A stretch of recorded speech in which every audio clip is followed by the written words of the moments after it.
As he prepares to become the nation's first millennial vice president, James David Vance is already seen as the presumptive heir to the Make America Great Again movement.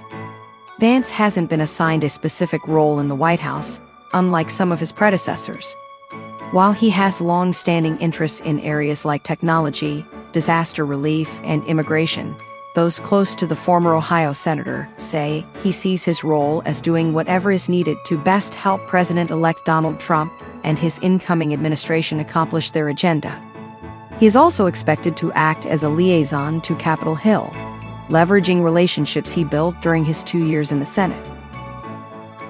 Senator Bernie Morneau from Ohio, a friend and ally, describes Vance as someone who will fill any gap and be as beneficial to the administration and President Trump as possible.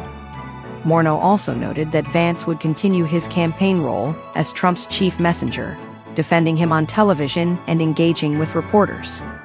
Morneau emphasized Vance's role as being President Trump's staunch defender, ready to lead the charge in support of Trump's policies. It has been an astounding 8 years for the 40-year-old author of Hillbilly Elegy, who has transformed from a former venture capitalist and harsh Trump critic. Vance will be a critical part not just of Trump's return to the White House, but also of the future of his political movement. With Trump unable to run in 2028 due to constitutional limits, Vance is seen as a natural successor. However, he must remain in Trump's good graces. Initially, Trump's decision to choose Vance as his vice president was met with criticism. Vance faced backlash over past remarks about women who aren't parents, and for suggesting that those without biological children should not hold positions of power. Headlines labeled him as the least popular vice presidential candidate in modern history. However, Vance soon delivered a widely praised performance during the vice presidential debate and established himself as a top Trump surrogate.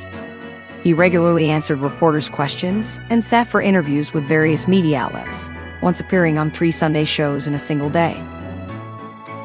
Vance's willingness to engage with sometimes hostile media earned Trump's praise. During his victory speech on election night, Trump described Vance as a feisty guy who was willing to enter challenging environments and excel. Trump expressed satisfaction with his choice, acknowledging that while he initially faced criticism for selecting Vance, he recognized his intelligence and capability. The experience of Trump's last vice president, Mike Pence, serves as a cautionary tale. Despite being unfailingly loyal, Pence ended his term fleeing from a violent mob on January 6, 2021, after refusing to support Trump's scheme to overturn the 2020 election results. Trump blamed Pence for their loss and turned many supporters against him.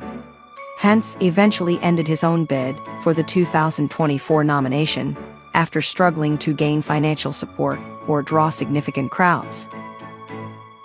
Devin O'Malley, Pence's former press secretary and senior advisor to his campaign, noted that while Pence and Trump initially had high expectations and a strong working relationship, he does not anticipate the same outcome for Vance.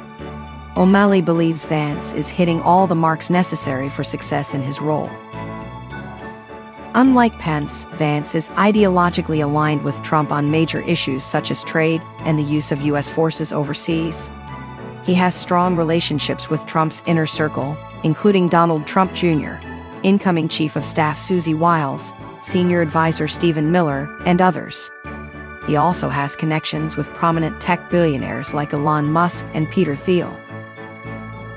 Although 2028 is still years away, Vance is currently seen by many as the natural torchbearer for the MAGA movement, even as other Republicans with national ambitions are nearby. Senior Trump advisor Jason Miller described him as the future of the Republican Party and this movement that President Trump has started. When sworn in on Monday, Vance will make history as the first millennial to serve in this role and the first vice president in nearly 2 decades with young children. Senator Shelley Moore Capito from West Virginia recently traveled with Vance to North Carolina to meet with victims of Hurricane Helene. She suggested that Vance's youth gives him certain advantages, including comfort with social media and a different communication style. Vance is often described by those close to him as a regular person with a working-class background. Terry Schilling, president of American Principles Project, who has been advising Vance informally on cultural and family issues since he started running for the Senate, describes him as relatable and approachable. After Ohio State clinched a spot in the National Football Championship game, Vance humorously took to social media about his dilemma of attending the inauguration or watching the game. He joked about skipping the inauguration to watch Ohio State play Notre Dame for the title in Atlanta on Monday night. Despite his jesting tone, Vance is scheduled to remain in Washington for the inauguration ceremony, even if he'll be checking his phone at the Liberty Ball.